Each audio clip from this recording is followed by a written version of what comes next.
So much going on. It's crazy. We thought ThreeWolves was going to be in the house with us. We got Kristian Peter in the house with us, with Ogre and I. I love it, man. So much going on, you guys. Okay. So today earlier went live with Jet, and that was huge. And I think a lot of people don't understand how important these kinds of connections are, for the health of DeFi Kingdoms.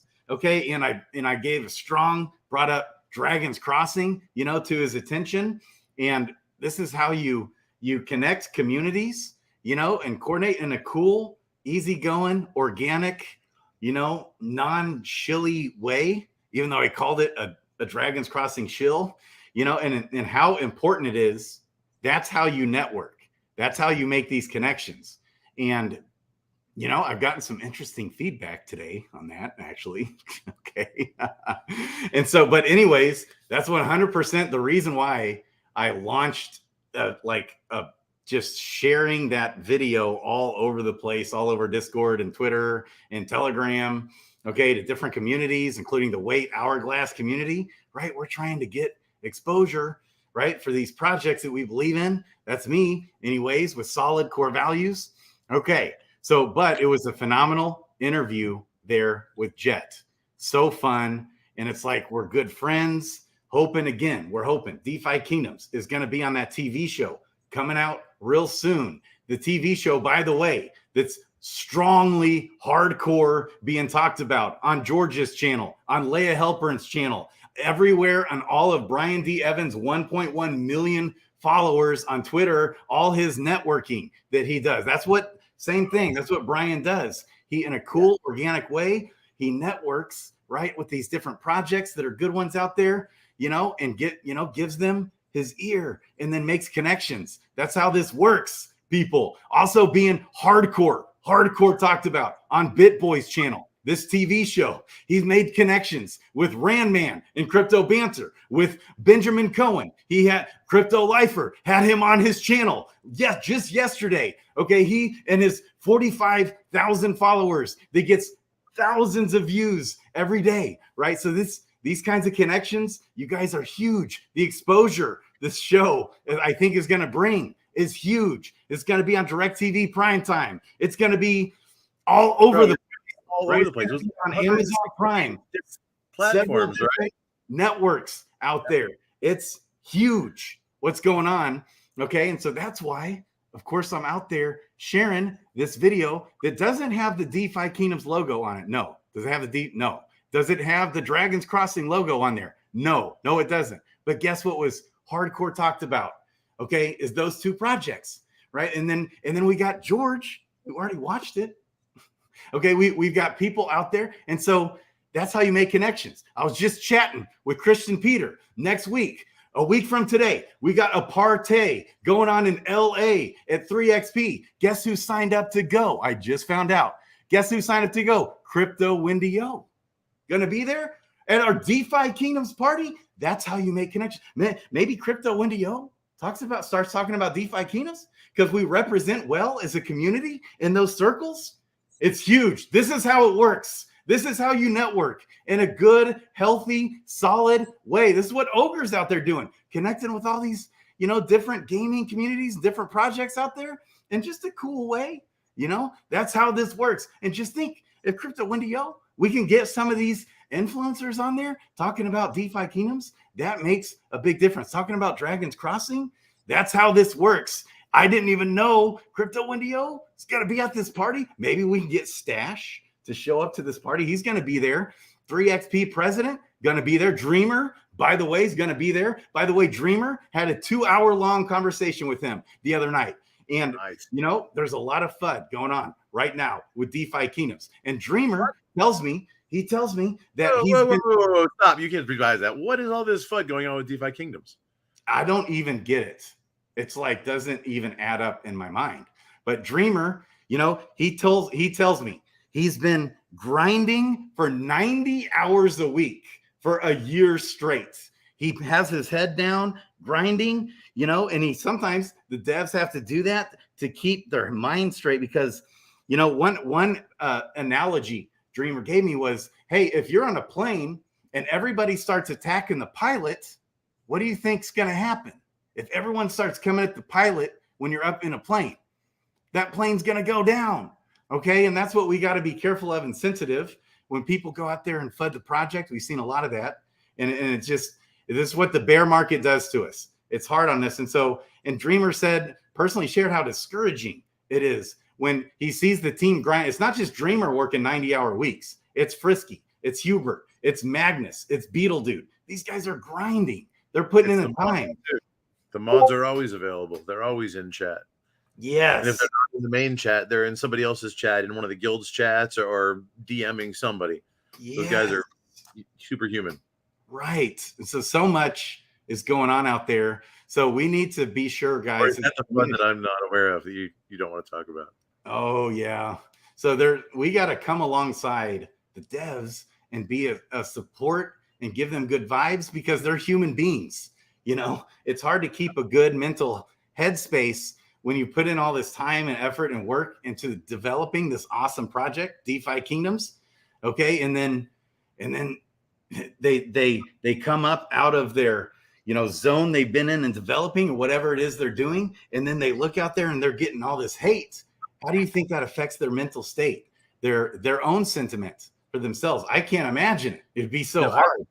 I have legitimately seen communities destroy a project, right? Because, I mean, early on in a lot of the projects, you've got devs out there with a dream, and they build a community, they build something awesome, and then some whale who was an early investor and they didn't set up the tokenomics right to prevent it from happening, some whale pulls the rug, just exits all the liquidity, and everybody's left holding the bag.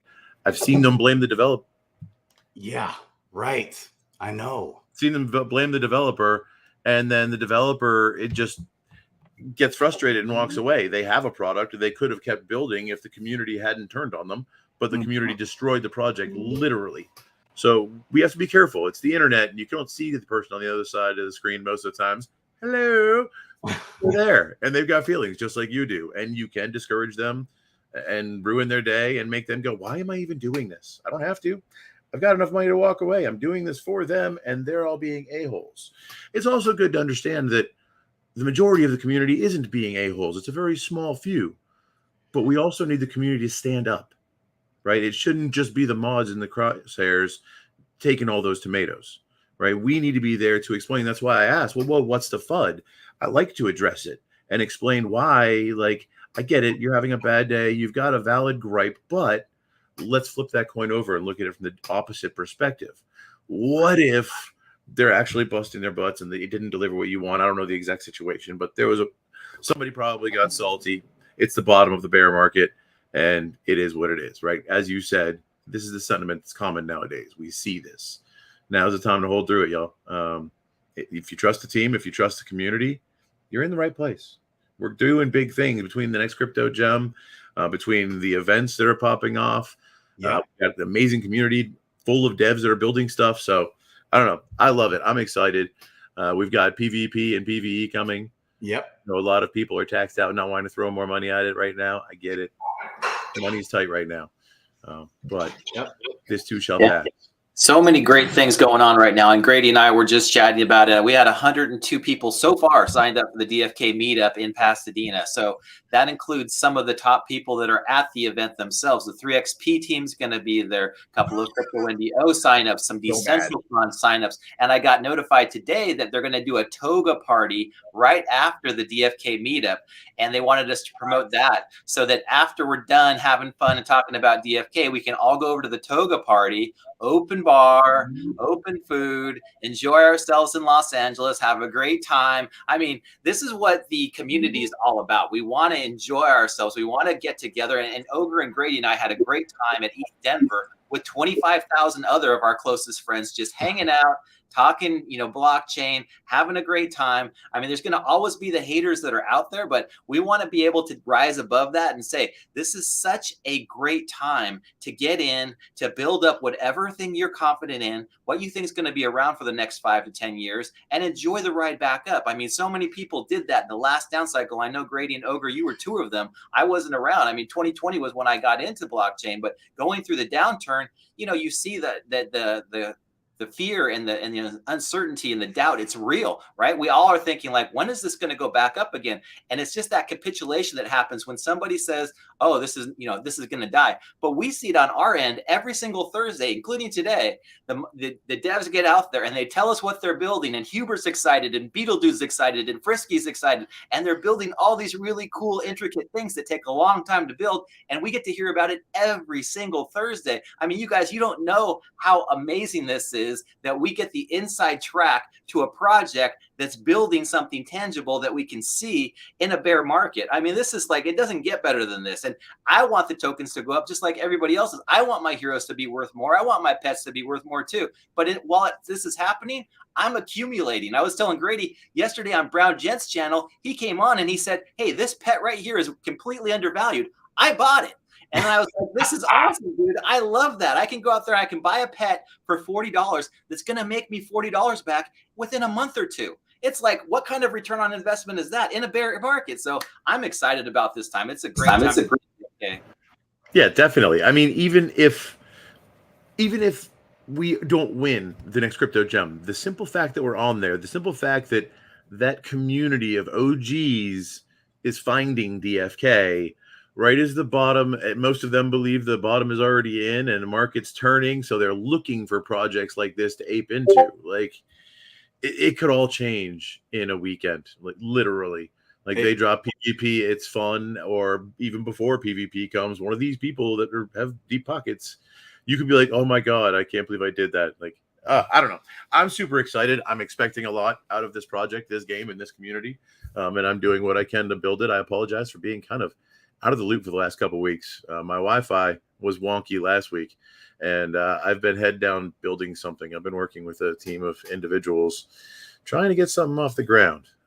Been talking about it for a while. Finally got the right group of people here locally that are interested, I think, and a couple of the last moving parts put in place.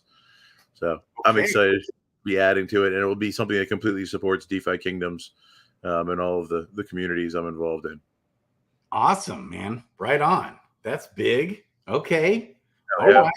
Well, so, and Kristian, Peter, you mentioned some other things you see going on with this. So we have a meetup next week with DeFi Kingdoms, and we've got all these already over 100 people have RSVP'd, and that's like, most of us haven't even done that. So it's like, how did you do that? Like, I never RSVP'd. I don't think most people who's going to be there that I know, like the Mythic Squad guys, Starbuck, and some of those guys, I don't know if they RSVP'd or not. I don't think so. And so, man, you had to increase that to 200 people. And then what did you say? Someone else hit you up, party right after that? There's gonna be so many parties going on in Los Angeles next week for all different kinds of VCs that are getting together. They want to get into games, right? There's so many big things that are happening. I mean, Ava Labs is going to be there. That's where the DFK team is going to be hanging out for most of the conference. But there's going to be lots of big players that are just going to these types of events to see, okay, is this viable? Can we make money from this? What is, what's going on? Who are the communities that we need to back? And I want to be there to see what they're doing, because I'm just like you guys, right? I'm here looking for the next best thing I possibly can. I love DFK, but there might be something else that comes up that's amazing, that I just haven't seen before. I was telling you guys last week about Champions Ascension. I went on the web. I was looking for other things.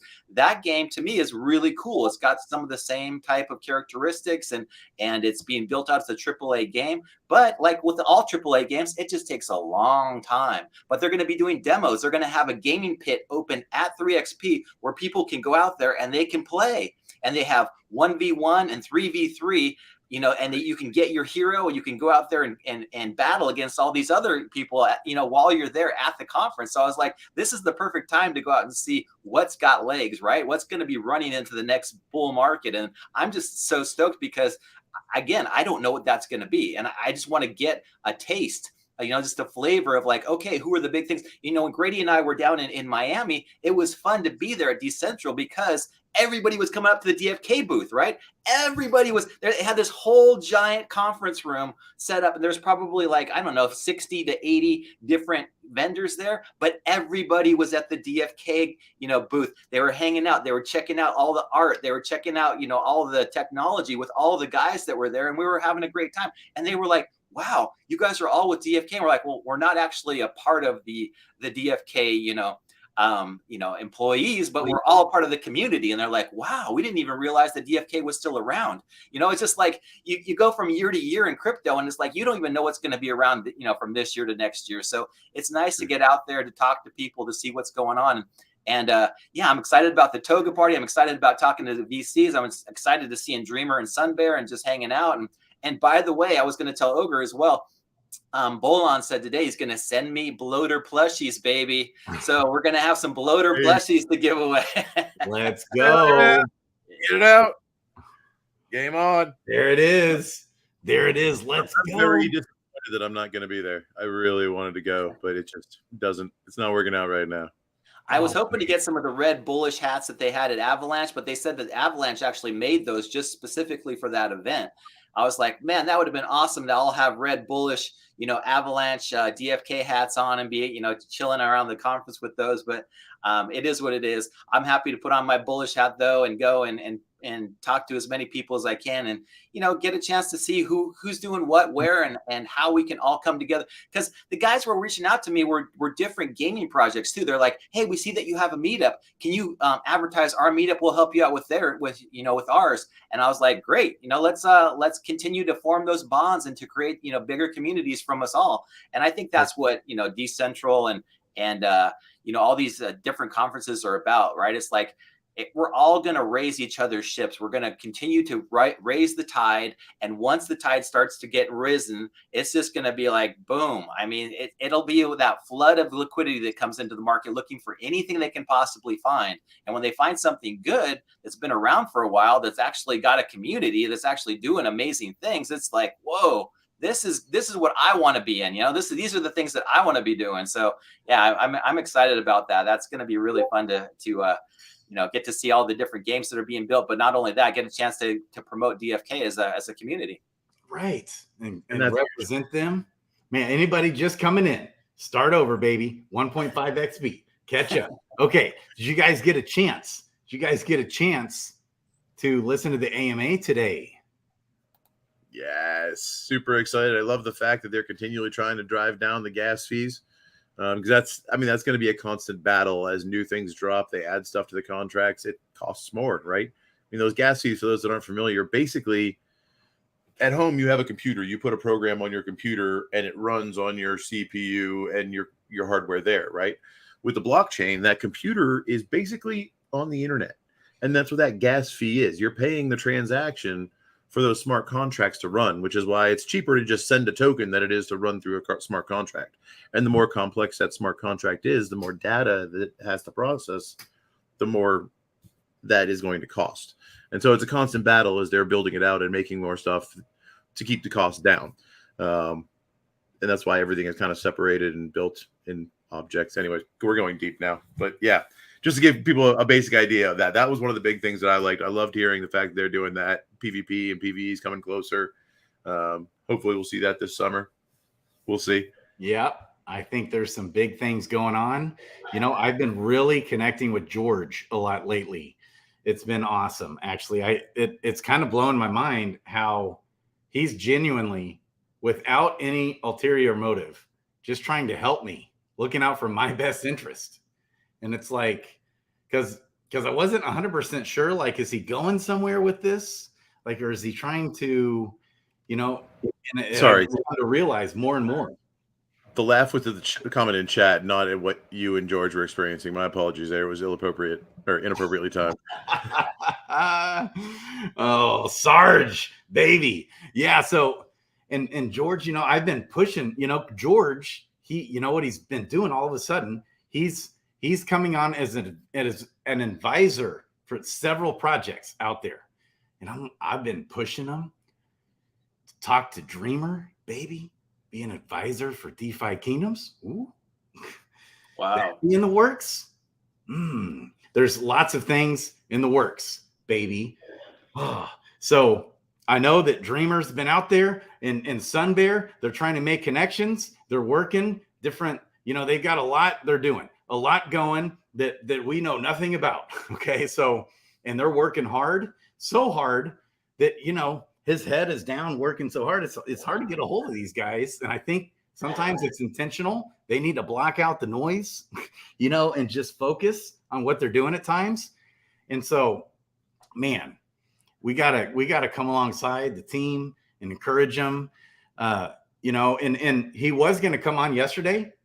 He was coming on the show, and we're pushing it back to next week. He's just been so busy and he's been under the weather. But his wife goes to a cold bed every night, right? Because he's grinding. He's out there working. Okay. And so just keep that in mind, guys. The team's not out there just raking in a bunch of money, and jerking us along. That's not what's going on here. They're sincerely doing their best. Okay. And so it's not always perfect. Never perfect. It always takes time. Like these things, they can't, when they run into a problem, they can't just go to YouTube and Google the answer, right? Like you can in Web 2. They have to figure it out. Maybe reach out to a friend who can help them and wait 2 days for a response because their friend is busy doing something. Like these things take time, and it's important to keep in mind that the team is creating something that's never been created before, right? I mean, and not only are they, because I've seen a few different types of gaming projects, right? Like there's a gaming project where they're trying to create a Web 2 game and make a bunch of money. These guys are innovators, right? They're trying to do things that haven't been done before, which is a huge part of why this game is going to become so valuable, in my personal opinion, because it's historical. There's a lot of firsts. If you look back at all of the firsts that this team has done, I mean, the first GameFi project, no one else took an AMM and used it to fair launch an in-game currency before DeFi Kingdoms. No one, period. Everybody wants to say that there were other GameFi projects out there. No. DeFi Kingdoms invented GameFi. And once it became a buzzword, the other projects were all like, oh, we're GameFi too. Check this out. And we're like, but we have NFTs and they're worth something and you can sell them. So we're GameFi. No, that's not GameFi. GameFi is in-game DEX, fair launch of token. Like that, in my mind, is a requirement for GameFi. And that's just the first of many firsts that they dropped. So a little bit of why I love the team and why I'm so excited about them, because they're always doing something new. Like they're not just copy pastaing other people. They're being copy pasted. Agree 100%, Ogre. I mean, those were exactly right on, and they're doing so much innovative that of course they're going to break things and things aren't going to happen according to plan, but we don't get on them because of that. We applaud them for actually seeing what they've done, for making those decisions, for making the hard choices, right? It was a hard choice to say, you know what, we're going to actually make a second chain. We're going to go over to Avalanche and we're going to build out a whole new realm over there. And nobody was happy about it, including me. So I was like, hey, let's get this game built out first. But they had, they knew that you want to be in such a position of strength where it doesn't matter what chain you're on. You can be chain agnostic, right? You want to be able to be played and utilized. And that's why when Fox today went in the AMA and he said, hey, we're building these outposts so that people can buy heroes with BNB coin or with, Solana or with all these other tokens that we would have never otherwise thought. And I was like, that is so cool. The quicker that DFK gets completely chain agnostic, doesn't matter if it's on Ethereum, doesn't matter if it's on Bitcoin, doesn't matter if it's on Solana. You can just go out with whatever currency you want, buy a hero, buy a pet, go quest, go combat. That's going to be so cool and then people are going to look back on it and go, God, they did. Why didn't we think of that?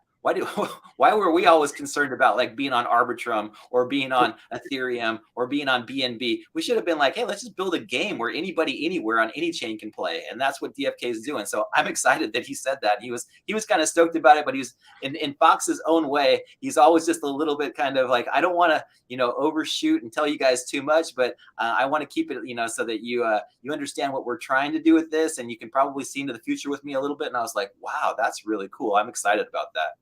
Oh, that's awesome. Yeah, dude. It was like you reminded me there of part of the class I used to teach, of like back when I used to teach CCNA Network Plus. We would talk about how the internet started, and this fact that it started as like 40,000 disconnected networks, and now it's over 50. It's so many tens of thousands of interconnected networks. And I have a question: which one are you using? Comcast, Times Warner, CDE? Any of the above? I bet you don't even know. You're probably using several of them, and it's completely transparent to you. But back then, you only had your network in your home or in your office, and they weren't even connected on telephone lines. So, yeah, we're still in the early stages, and I believe that you're 100% right. Once the chain is completely agnostic, and people might traverse 2 or 3 chains to get from whatever they're doing to whatever they're trying to interact with, like, it's just going to happen.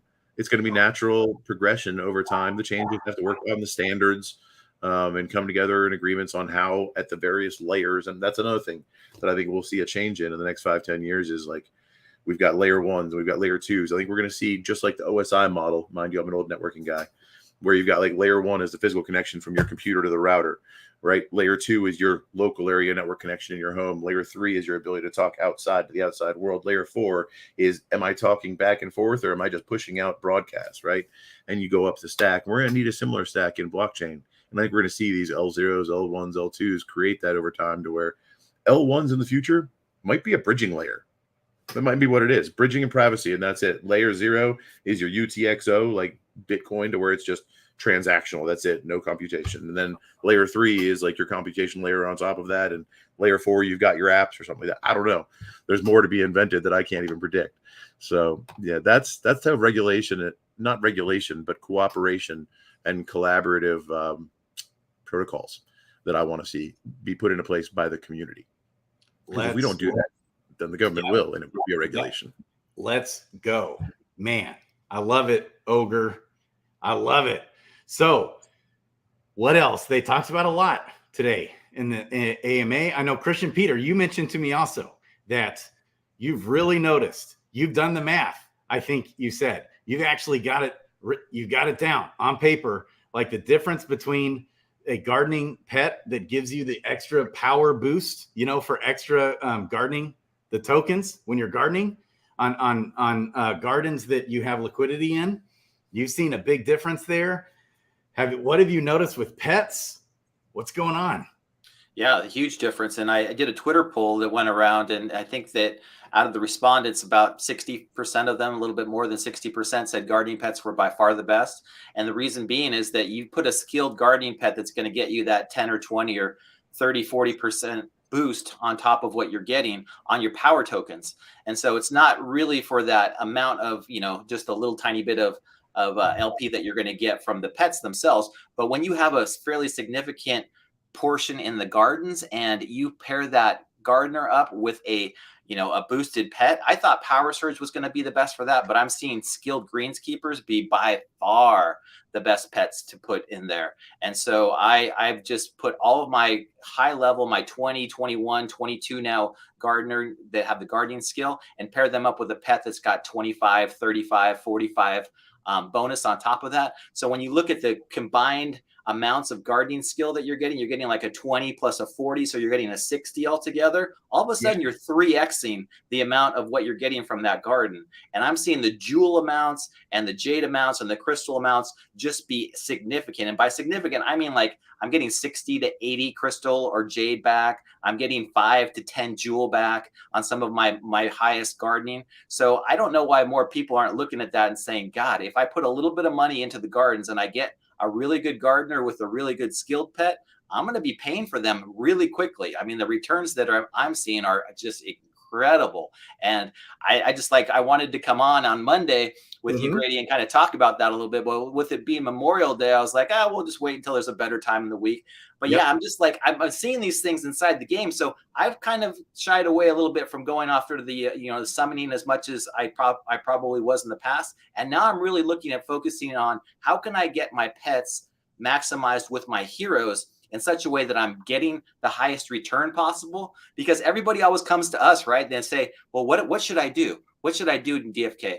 Well, I want to say, get this amazing pet, match it up with this amazing hero, put him into this particular quest or skill or, profession, and then you'll see exactly what we see inside the game, right? You're getting 200% returns. You're getting 500%, whatever that number is that you're looking for. I keep getting that from people in crypto. Oh, I want to get a higher return. I'm getting 200, 300, 400% from my heroes and pets. What's better than that? I mean, and we're in a down market. Can you imagine if we were in an up market, what that would be? 2,000, 3,000, 5,000%. So I'm just super excited about the the utility that we're seeing right now. And it just seems like too, the pets went up for a little bit and now they're coming back down. So I'm buying them. I'm buying as many of the efficient, the skilled, the ones that I really want to get to pair with my heroes. I'm just buying them left and right. I thank you all that sell them to me every day. Okay. I literally thought you were saying the opposite. And I thought you were saying that if you get the power surge bonus on a gardening pet, it's like 3x better than a skilled gardener, but you're saying no, the skilled is the best one. What I've seen, my skilled gardeners, my gardeners with the skilled greenskeeper pet are getting probably almost 100% more, not 100%, but they're getting a significant amount more than the power surge pets that I'm pairing up. But I'm not doing I'm not really comparing apples to apples. I would need somebody who's really into the weeds to go in there and say, okay, here's the actual percentages. And I don't think we've seen them yet. But to me, the skilled pets are a lot cheaper too. Like the power surge, some of the power surge are a lot more expensive pets. So I've been kind of trying to do my own due diligence and figure out like, okay, which pet with which hero is going to get me back the most amount from my gardens. And right now I'm seeing, to the best of my knowledge, I take a skilled greenskeeper pet, I put it together with a really good gardener, like a 20+ gardener, and I get the highest amount of power tokens possible. Wow, dude. Wow. Yeah, and some of you can see right there, the power surges start at 600, 700, and the skilled greenskeeper started at 89. So, right. They were a little bit higher, but they've come down significantly. Well, they were also only 1-star, where the power surge were all 2 stars. What are the 2-star? I think the 2-star started about 400. Yeah. Okay. Yeah. And you're saying this will actually perform better than the 2-star. Well, if you see that, like the skill, you're increasing the skill there by like whatever it is, 23 or something. So you're basically taking your gardener who's got like a 20 skill and pairing it with that pet who's got a 23. So you're getting a 43. So you're basically 2xing right there. What you're getting. Yeah. I know, that's kind of what I was saying. I was thinking that was going to be the best pet. And, for all the professions, to get the skilled ones, like the skilled scavenger, the skilled angler, and the skilled greenskeeper. And Hubert sure did. Sure enough, he confirmed. Okay, he said he did. Okay, Bob Nothing did the numbers on power surge. We'll test out some comparable skilled pets for comparison. Bob Nothing, you're a legend. I love you. I miss you. We all need more Bob Nothing in our life. I'm telling you what. Man. Bob Nothing is awesome. Yeah, that's the thing, right? Is as a community, when we come together and we do the analysis, and sometimes I look at it and I'm like, am I seeing what I think everybody else is seeing? Because if so, and I go out to the tavern and I go out to the hatchery almost every day and I look at what the floors are and I try to figure out, okay, what is the market telling me? These are the most, these are the most expensive heroes. These are the most expensive pets. Okay, great. I want to know, what the market is actually telling me, because I'm not smart enough to go out there and figure out. The market's going to tell me like, okay, this is what the market values this hero at. This is what the market values this pet at. And I was like looking at it going like, oh, these skilled pets are great. But then I saw Brown Gent stream yesterday and he's like, oh no, the efficient pets are, he was renting the efficient pets out for like 500 crystal a day so people could stand pot and get to a level 20 faster. And I was like, oh, that's genius right there. I didn't even think about that. So I just went out there right when he said that. I bought an efficient, the highest efficient scavenging pet I could find. I put it together with my Dread Knight, my one and only Dread Knight who's a forager. And now I'm just going to stand pot him to level 20. As soon as he's level 20, I'll take that pet off. I'll put him on another one. Do the same thing with my next best, hero. And I'm saving, like that pet is getting me 60+% extra experience on every single quest. So I'm saving like, 2/3 of the amount of stamp pots that I would typically use. It's great. It's going to pay for itself super fast. Yeah, it's wild. Brown Gent told me that too, that he's, I guess people are actually paying him 500 crystal a day. A day? To do that. Isn't that interesting? Talk about a great business. Ogre. I think we already talked about that, how valuable that was going to be on the weekly call we had where you unwrapped your things. We were talking about how it was going to be dope, and it was, I believe it was Stick's intern even that took issue with me saying it, sir, and he's here right now, saying that it was going to decrease the pressure on buying stamp pots because people were going to do exactly what you just said. They're not going to need as many. I think over long term it's going to be a wash, but short term dip. People are still going to need stand pots because what happens when you strap that hero or that pet on there? You feed them stand pots. So still definitely going to be a need. It's just going to be a reduced need for a short period of time as we grow out the community some more. Yeah. I mean, if we can turn this ship around and get sentiment going strong again, and then combat comes out, we're going to want to be leveling our heroes, right? For combat. The only question I have is how big a deal it's going to be when we do turn, because the team's still building. Things are going to get better. There's going to be more built. I'm not going anywhere. I know you're not going anywhere. Either one of you. I mean, this is only going to get bigger and better from here in my mind. I don't care if we do go into a depression, have a black swan of it, and everybody gets rebates. I'm going to be screwed. Although by then, hopefully I won't be, because it'll be coming in a different way.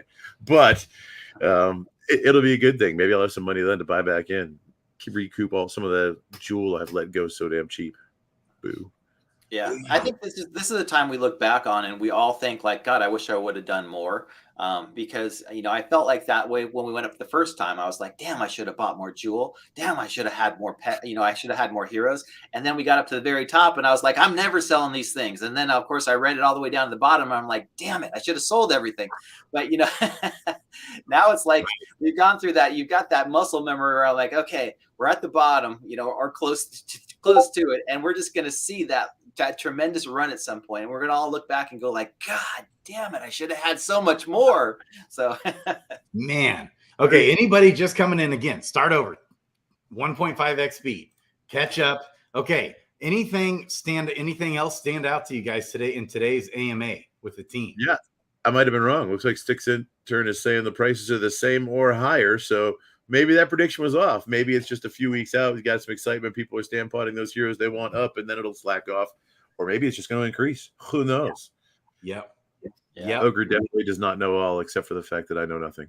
Oh man, and I thought today's AMA, Grady, I thought today's AMA was good because they really wanted to press the fact that the Heroes New Clothes is that big milestone that they were waiting for in order to get combat ready. So now that they can equip people with different, I was so stoked. I'm still stoked every time they show another one, and I think it was the Seer that had that wand that was like glowing, and I was like, ooh, that's badass. I didn't think the Seers were that cool.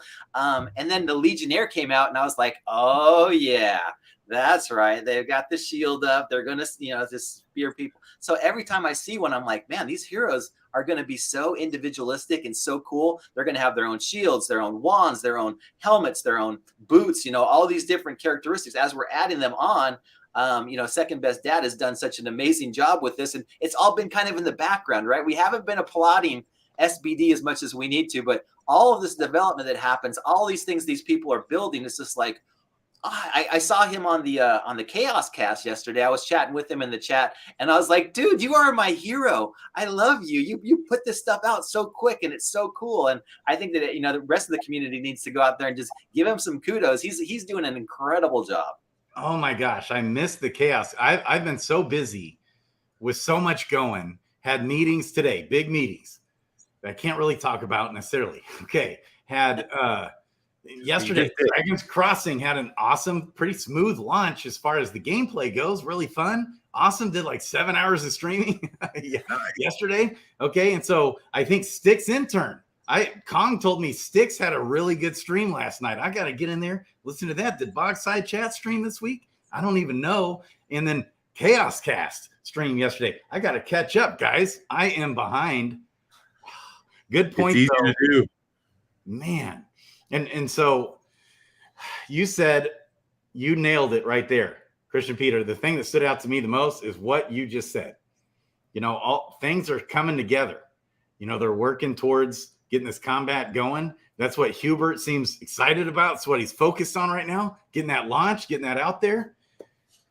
Man, what else? What else stood out to us? They also mentioned that in time, you might even be able to use your own avatar. So you've got your hero with their stats, but there might even be a day where, like, who knows, you're running around in PvE and you're using your Bored Ape or whatever as your avatar, running around with he did mention that he kind of wanted to stick with the characteristics, like the colorations and stuff. So like maybe your Bored Ape will morph when it comes in there, and if your hero has pink hair, your Bored Ape will have pink hair or something crazy. Who knows? But I love the fact that they're talking about that, right? I mean, because here recently, my daughter has gotten me stuck back into Skyrim. I'm not much of a first-person shooter guy. I'm more of like that RPG type.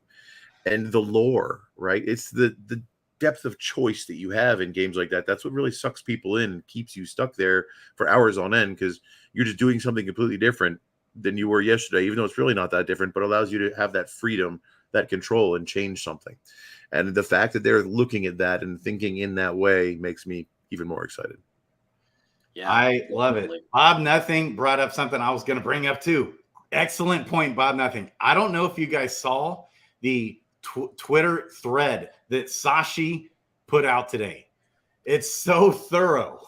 And somebody retweeted it, a guy that has 112,000 followers on Twitter. Nice. And it got mega buzz. And then Dreamer retweeted his retweet. Sad days here. Hey, well done. Oh, it's those little things. And now it gets people's eyes on the project, and it gives us as a community to get in there and comment and rep DeFi Kingdoms about all the stuff this team's doing, how they're blazing trails, doing stuff never seen before in crypto. They're on the front lines of crypto gaming and NFT like evolution and development of NFTs and gaming. Oh, so I loved seeing Sashi's tweet, and I love seeing all the buzz that came of it. That I love seeing this community, because in my mind, this is what crypto is supposed to be. It's about the community coming together and being part of the process, right? It's not sitting there and pointing at DeFi Kingdoms and yelling, do better marketing, nobody's buying the token. It's about us going, okay, how are we going to help get the word out?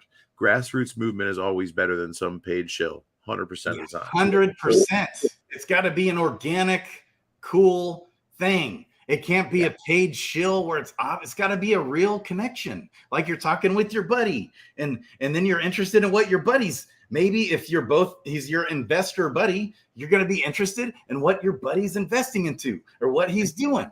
That's you said how it's got to be. Right? You said it. At conferences, you go to the conference, there's more booths and more people than you can talk to, way more than you're interested in.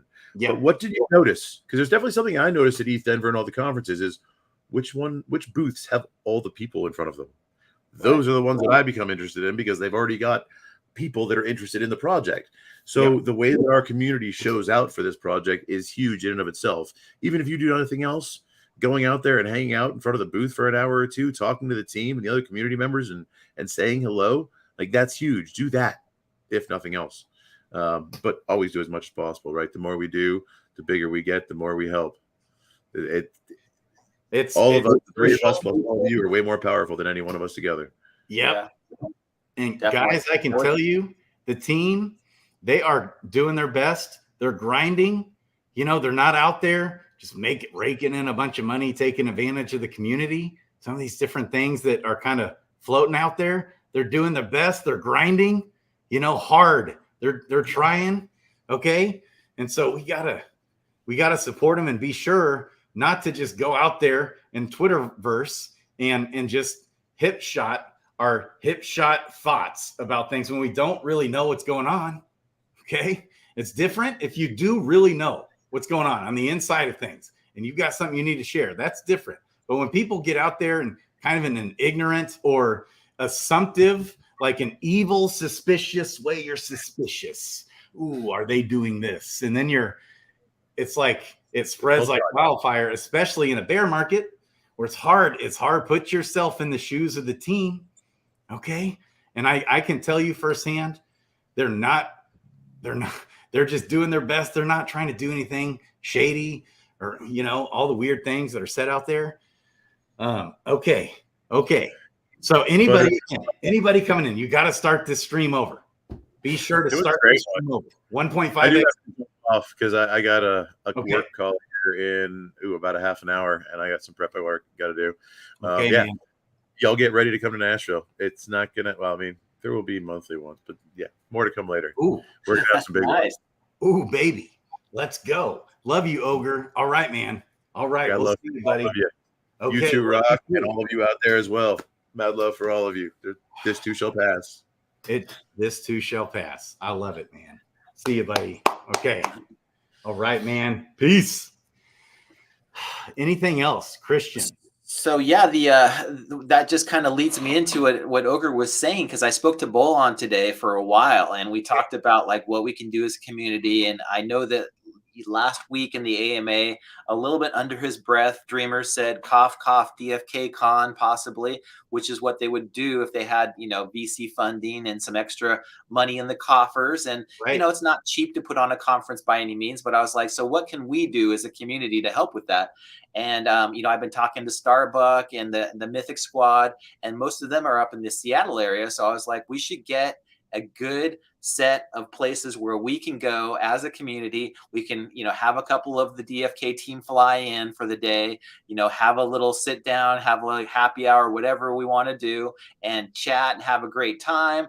Introduce new people that may have never heard of DFK before, but yeah, maybe start off and, do one in different parts of the country. I was thinking like Chicago, Austin, possibly like Massachusetts, like Boston area, or New York, and then down maybe in Miami or Fort Lauderdale, but just kind of have a different, flavor, and maybe do one in your area, St. Louis, maybe do one in Nashville, some place that's going to really get people out there that otherwise would never have heard of DFK. And we can come together, have fun like we're going to do at this meetup in LA.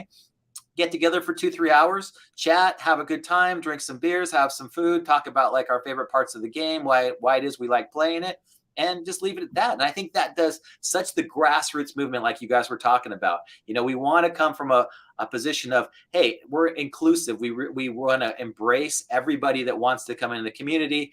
Come try it out, see if it's for you, see if you like it. If you do, hey, join us. It's fun. It's only going to go up from here. And, let's see what we can all build together. But that I too think and helps to really build the dev spirit back up too, to say like, hey, these guys are going to go and we're going to have different meetups all in these different places. And it doesn't have to even be the US, right? Because I know Sashay, who wrote that amazing post, who we should all just copy that. And whenever you see some hate come in on Twitter or wherever, just link it to them and just say, here, read through it. Because he did like 50 some odd, tweets in that thread. And it's just so cool to see all the different pieces that have come together over the last 18 to 24 months here. And just all those things that just make us all so excited about what the future holds. Man, you just put in my mind, okay, I'm going to bookmark Sashay, who's in the chat, by the way. Okay, here it is. I'm gonna bookmark this thing. Oh yeah. Yes. Bookmark that, send it out to people. Make sure if you haven't seen Sashay's tweet, go out there right now, retweet it. Amazing. Just a great way to just introduce people to what's going on. It was so much fun to read. I think I read it like 20 minutes after he posted it. I think that Dr. Zipper had already retweeted it. Oh my gosh, my head, guys, has just been spinning. This is just so good. Oh, 42. It's a 42. I mean, he just goes into detail. Boo, boom, Sashay, baby. You're a legend. We love you, Sashay. And I went and liked, boom, every single one. Retweet, boom, let's go. This is how we spread the love, spread the word. And then when guys, man, it was so pumped. And I don't know who the Z guy is either. Like who's... So anyways, baby, let's go. Okay. What else, man? I've been so busy today. It's like I need a break. We got Mythic Squad, by the way, going live tonight. I might try and jump on there with them. I'm so exhausted. It's just crazy. Yeah, it's always fun to see everybody's. I mean, from Sticks intern doing the intern hours yesterday, and Brown Gents, winning Wednesdays, and I try to keep up with everybody as they have their, their different casts going. Oh, ADFK's chat with Hubert last week, that was amazing. Oh, I don't know how Raph always can get Hubert to say things that he doesn't want to say. It was great. That was great. Neindorf and those guys, and the Bogside guys with friends and Guy Kid and Maddie, and just listening to everybody. And when the Mythics get on there and they start doing their DGen stuff and pet hatching and dark summoning. It's just like everybody's got their own little niche, their own little community in here where they can go and they can find what it is they like about the game and be able to connect with people. And that's the fun thing, is that we're all so different, but everybody's still like, I like to see what everybody's doing because I don't want to miss out on something that's got that high alpha where I can actually use it and, have a little edge on the competition. Yes, man. Okay. Well, should we call it? Should we not go for 5 hours? Yeah, we definitely don't have to go for 5 hours. What do you want to do next week? Do you want to talk about like anything that you want to do while you're in LA? I mean, should we stream from LA or what should we do? Oh, we're streaming from LA. Talk to Dreamer. We're going to do multiple streams together. Different things going on in LA. Dreamer wants to be a part of it. We talked all about it, baby. All right. And so in this meetup, I'm going to be trying. As soon as I saw Stash, Crypto Indio, and then plus all the other folks that are going to be there. But man, I really want to connect with those influencers out there and try and get DeFi Kingdoms and some of these other good projects, in their view. So maybe, you plant the seed, you water the seed, and eventually it grows. It took me like 20, 30 times of hearing all about DeFi Kingdoms before I finally jumped in and then got to know this team and got to see how much of a gem the project is. And so it's hard work. It is hard work in a bear, especially to turn that sentiment around, especially when, all these people, they just take one look at the charts and they're like, this project looks dead. Like how can this project be so great and the charts look so bad? And so I've been accused of fudding DeFi Kingdoms, I guess. Oh, but like I've been called a DeFi Kingdoms fudder. I was like, that's a first. Okay. Really? No, I mean, the only reason why somebody can have that takeaway is because I'm trying to explain to people outside of DeFi Kingdoms, like, for example, Crypto Lifer, who's a trader who's just looks at the charts, okay, and explain to him why the charts are down like that and how this project can be so phenomenal like it is, and at the same time, the charts be so down. And, and so you have to give an explanation. And so that's all. So they can be like, oh, okay, I get it. And maybe I should look at this project. That's what I've been doing, George. I really this week had a big heart-to-heart with George about, kind of pinned him down like a butterfly on a killing board, baby. It got real to the point to where I was worried that maybe I would kind of burn my bridge with him even. And really got real. And he cried uncle. He did. He's like, okay, I get what you're saying. And then his focus with me primarily is always, okay, let's bring it back to your channel, how to grow your channel. And he's always looking out for my best interest. Yeah. But I think that you're passionate about everything, Grady, is really, it comes through, it shines on, and you walk the walk, you talk the talk. It's not like you're doing something behind somebody's back. It's like, hey, this is what I do. This is what I like. This is what I don't like. This is why I like this project. It's because of the people. It's because of the things they're doing. It's because of the things they're building. It's because of, I'm investing my own money into it. It's, it's all the things that you want to hear from somebody. It's like, you don't want somebody that's coming out there and going, hey, why don't you guys all go buy this because I bought it 2 weeks ago. And then when they go out there and buy it, you sell it and you go on to the next thing, and it's not, that's never been the mode of what you've been doing. It's just like, hey, you know what? I like this. I like what the team's doing. Of course, I'd like for the tokens to go up, but we're in a market right now where none of the tokens go up, and you can say what you want. Bitcoin's done its little thing. Ethereum's done its little thing, but every other token that's out there is still in this rut. It's just like, it's so sad to see like all the projects that I love and that I really thought would do amazingly well, from Solana to Near to all these other tokens that are just incredible billion-dollar projects, are all completely in the toilet. So when I look at Jewel and I think, well, who are the people that are going to come into the game? It's us. It's the community right here. And all we can do is embrace every new person to come in and say, hey, give it a try. You might like it. You might see the things that we do. And if you do, great, stay with us, because we're not going anywhere. And it's just build from here, right? We're always going to have that whole thing where we've reached the bottom. I kind of like the way they talked about that in the AMA and Chaos Cash yesterday. Okay. He's like, we have to have the foundation. We have to have all of the things in place so that we can start building on top of it. But we had this game, but it was just, piecemealed together, and it was right. The tokenomics were not the right way. The hero cards were not the right way. They couldn't expand on it whatsoever. And now that the foundation's laid, it's like, wow, we've got these heroes new clothes coming on, so we can actually have these heroes that are actually going to go do stuff, and they can have weapons, and they can have armor, and they can do it. And the cool thing is they're building this from scratch to the point where they're going to have such a head start on anybody else that wants to come into the space, that I think that they're going to have this moat that's going to be like DeFi Kingdoms. And when Ogre was talking earlier about like, hey, have your Bored Ape come in here. Well, yeah, when you're the first project, people remember you. They remember the CryptoPunks, right? They remember the Bored Apes. They remember the ones that are the first. And DeFi Kingdoms is basically the first. I mean, you can talk about Axie Infinity all you want, but they pretty much went to net zero. And DeFi King has been building this entire time. So it's like, all right, cool. We'll see what happens at the end of this. But I'm excited. I'm super, super excited about what the team's doing. Yes. On a developmental front, DeFi Kingdoms is front running everything, and it's hard to do that, to blaze a trail. I think Axie Infinity is still doing some good stuff too. But it's like DeFi Kingdoms is the top one in my book, and right out there in front. And they're doing, I'll tell you what, Pervy Sage, baby, our man, he is grinding. He's working, I just hope he doesn't have a stroke or something. He's working so hard and so much. Yeah. Oh, I love these guys. Doing a great job. Yeah. Yeah. So it's hard. It's hard though, man. I'll tell you, the bear market wears on my brain. It's like, it's tough sometimes to keep going.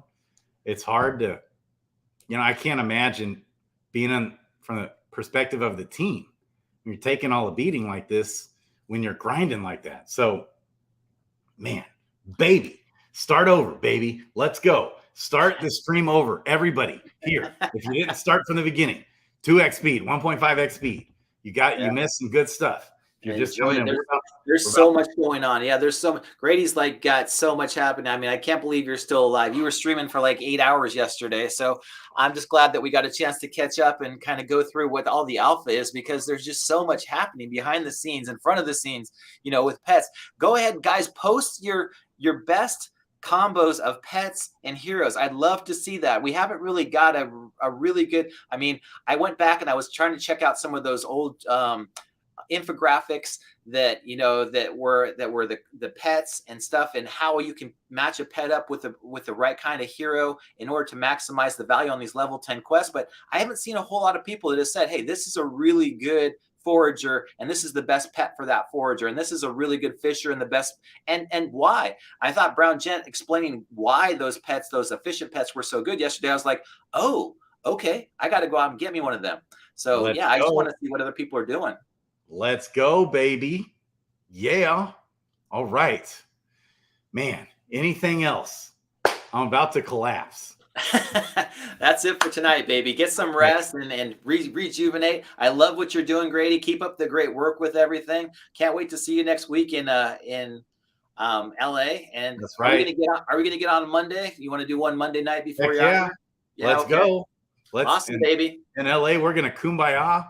We're gonna spoon out there. 100 plus people are joining us at the DFK meetup. Yes. I'm gonna be hitting up all those people. Going to be connecting. My goal, connect with Crypto Stash, connect with Crypto Wendy O, baby. Let's get him at that party. Let's get Brian D. Evans at that party. Jet today said he wants to come. Maybe. Let's see. Oh, let's go. All right. Awesome. All right. I love you, man. Love you guys. Okay, we'll see you. Kristian Peter, Ogre, Crypto Grady out. Love you guys. Peace.